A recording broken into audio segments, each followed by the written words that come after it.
there's a lot of pride in what I do back on the farm. You know, my great-granddad, who was original partners with my granddad, which makes me fourth generation, he wasn't in it long, but he was a big part of my granddad getting started. You know, so there's a lot of pride with it. You know, I certainly wouldn't have wanted to do anything else because of the pride that I had in the family business. I feel like my sons, at least one, if not both, will kind of be that way. It's just hard to say. They're 9 and 11, so you never know. But of course, right now they both say they're going to work on the farm, but one of them says he wants to shoot birds. That's going to be his job, and the other one is going to drive the feed truck. And I hate to break their heart, but that's not what they're going to be doing. When you tour the farm and you really grasp it and you see it when the hatchery's going and we're fully staffed and the air freight department moving, and there's just so much energy and excitement here, and it's just an incredible experience to learn about it. My father, back in 1949, got out of the Air Force and got a veteran's loan to terrace for the agriculture department, bought bulldozers and things. He was cleaning out some old cattle ponds, and he noticed these minnows in those cattle ponds. Well, he started catching them before he just killed them by draining the water, and was selling them. And he decided he wanted to try to raise some, so he and his brothers in Yazoo City, Mississippi, built their first minnow ponds. But the demand for bait just exploded. Well, he was having to supplement what little customers he had with wild bait that he would go around the country and buy from these rivermen that were catching them wild. So he bought some from a gentleman right across the road from us today that he trapped them in his rice field. They'd come out of Biomeda. And he took them back to Memphis and sold them, and just said, that's the hardest, best bait I've handled from all over the country. So he didn't know whether it was the latitude, longitude, soil type, water type, or why these, or the species, or why these fish did so well. So he came back and visited with the man, and he bought some more. He bought the property right across the road from him, first 800 acres, and he started raising those minnows. And from there, it just went all the way to 7,000 acres at one time. And then as these core lakes got older, the fishing populations decreased in them, and the fishing started falling off. Well, we pulled back to about 3,500 acres, and that's what we're pretty well farming today. Kind of my first experiences on the farm were riding around with my granddad and my dad as a kid, but quickly I found out when I turned 12 years old, just kind of like my dad did. He said, when you turn 12 like I did at 12 years old, you're going to start working on the farm, and so I quickly realized that it wasn't all just shooting snakes and frogs. And so I started under the shed. That was kind of my first position for the first 2 to 3 years, 12, 13, 14. Loading fish, grading fish, sweeping up bats, cleaning out bats, putting ice on trucks. When I got big enough to drive a truck at about 14, they'd get me out from under the shed in the afternoons, and I'd go put out fertilizer and put out lime, and I thought I was hot stuff then, you know, driving a truck 3 times my age, and old beat up trucks and cab overs with no power steering. And so that was kind of my first shot at it, and I still thought that was fun and cool. And at 15, I started working on the seine crew. He moved me out from under the shed, and so kind of got the experience at seining fish and harvesting the fish, and started driving trucks, bringing them from the seine crew to the shed. And you know, my freshman year, I remember my dad asking me, you know, what are your plans? You know, are you going to come back? You know, at the time, I didn't think there was anything else in the world to do, but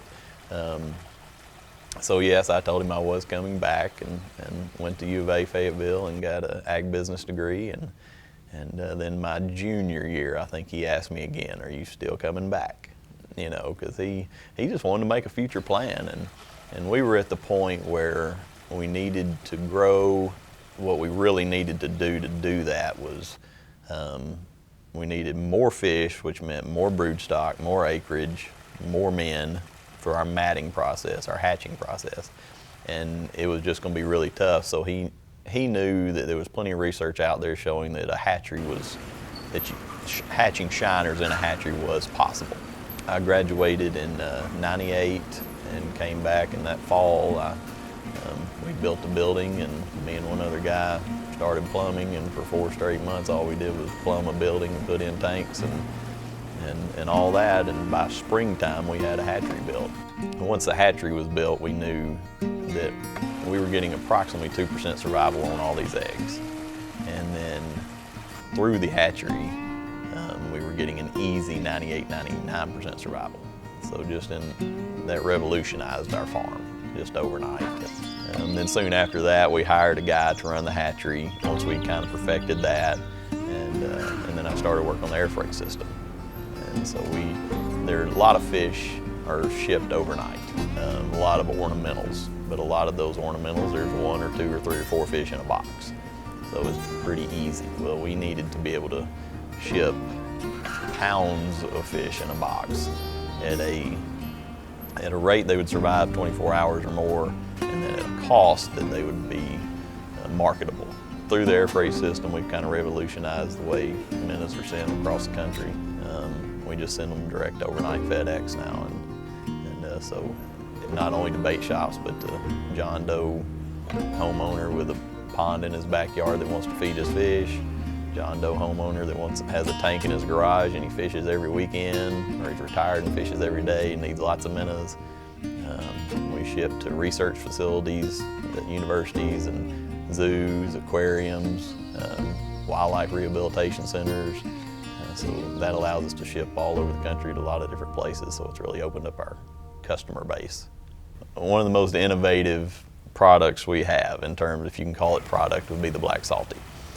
At one time when the markets were really in the doldrums, we decided to come up with a new product that was acceptable all over the country. Everywhere that would accept the goldfish, this product is a goldfish, but it's selectively bred to withstand salt water. And we were thinking about getting into the saltwater market. But they actually started catching on in freshwater. And 95% of them now are sold in freshwater for trotline bait and for striped bass and for largemouth bass. Even people are catching crappie on them right now. As far as we know, it's the only patented trademarked fish on the market, especially used for bait.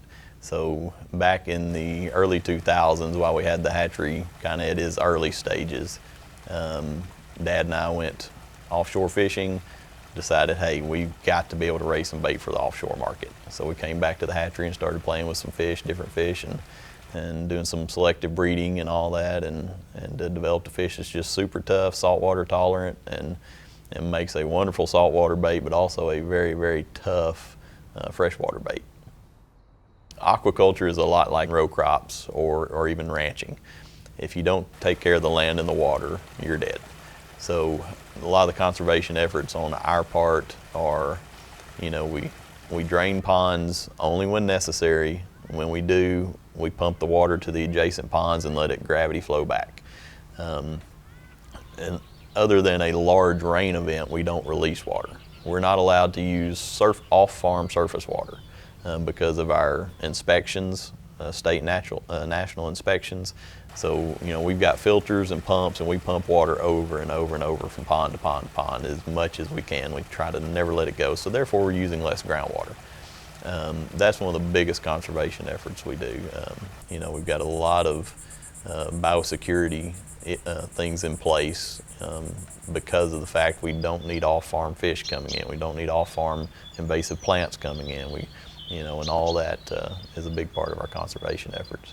Well, I didn't grow up on a farm, and so when we first got married, Jamie drove me out to the farm and said, "This is where I want to live." And I think it was pretty much went with the territory, and And in all honesty, I love it. The sunsets are incredible. The adventures the kids have just in the backyard, swimming in minnow ponds and shooting snakes and learning how to fish. I mean, it's a dream for any kid. And it's such an honor to be a part of that and really see their tradition continue just through their eyes and how much they adore Jamie and learning what he loves to do. But it's really a dream out here, living out here. My hope for the future is, number one, to stay in the business, stay profitable, have it here for the 5th generation. But by doing that, we're going to have to become more innovative. We're going to have to continue to diversify. We, have got to continue to go direct, no doubt. The day of the wholesale market being something with longevity is just not there anymore. So we have to continue to go direct, and we're constantly fighting regulations. Whether it be with Department of Transportation, transport fish across state lines, or whether it be with U.S. Fish and Wildlife and the bird depredation issues we have. So the hopes for the future is to be able to continue to do that. Hopefully, have a great business environment. Not only in the state but in the country for agriculture and aquaculture to continue to grow and to have a 5th generation be able to step in one day and take over.